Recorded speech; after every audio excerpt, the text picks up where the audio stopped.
Hi, I'm KyleWith, and I want to do a little recap video of the first episode of Arctic Air.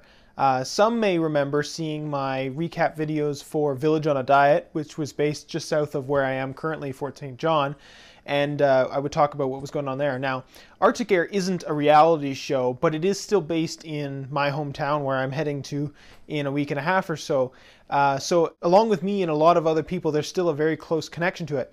I'm not going to do what I did with the Village on a Diet, where I recap everything that happened. I'm more just going to go over what my thoughts are on the episode and what my thoughts are on the show altogether. I want to start off by saying that Arctic Air has this uncanny similarity to Ice Pilot's NWT. And I don't mean in the reality sense, but there's a character, Mel. He owns this airline called Arctic Air.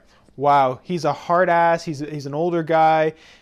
He's still a traditional Arctic expediter, much like Buffalo Joe is. Am I wrong? And then of course there's his daughter who's a pilot. Now, I'm not going to compare this beautiful woman who plays the role of Krista in the Arctic Air to Mikey McBryant, who he's beautiful in his own sense, but I wouldn't necessarily call him a beautiful figure. He's got charm, I'll say that much. But there is, that father-daughter, or that relationship, that parenting relationship between those two is very similar to that of Buffalo Joe and Mikey McBryant.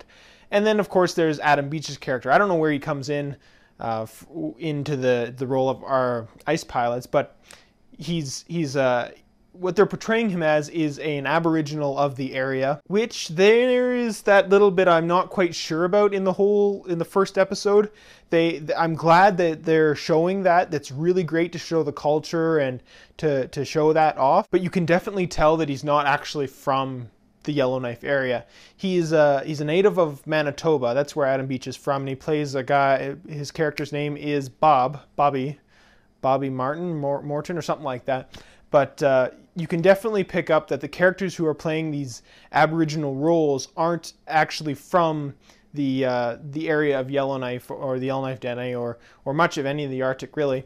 But I only think that those of us who have actually, ingrained ourselves into the Yellowknife, who have grown up there all our lives, who are around that culture every day, will recognize that, or will pick up on that. But that's where I'm a little sitting uneasy about. And then there's the case of, how does it portray Yellowknife? How does the show really portray Yellowknife as I want to see it? There was a good blog post, which I'll link to in the show notes for this, by someone I don't even know, but I see mutual people that we know commenting, so I'm not sure who it is. But he was saying some of the similar things as to what I was thinking. It's great publicity for Yellowknife. It's great for them to show the city, show off what's going on. But is it really what... Is some of the things that they're showing off really what we want to show off? Or is it showing a side of Yellowknife that isn't there, or a side of Yellowknife that is there but we don't really want to show off, fights in the bar. Sure, that may actually happen on a Friday night down at the range, but is that something we want to be showing to all of Canada? Like, is that what's going to be in people's minds? I'm not sure. Of course, in this first episode, there has to be some sort of magnificent, death-defying leap of adventure that is in the plot, that climaxes the show and makes it actually work.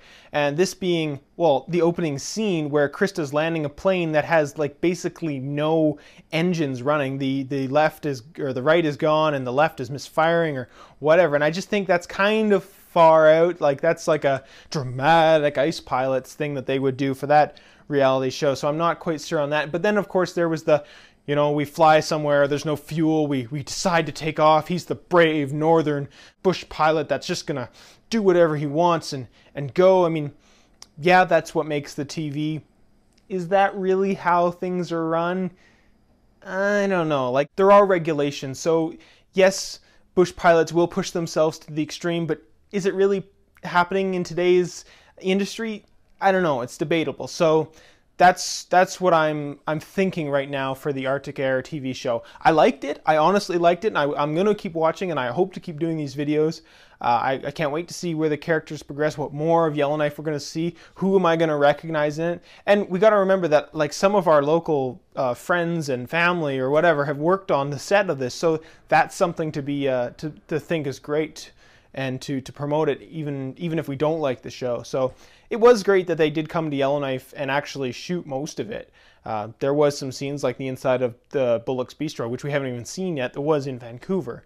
So it'll be interesting to see where we can tell the difference and where we can't. So I'm KyleWith, and let me know what you think of the first episode of Arctic Air in the comments or whatever.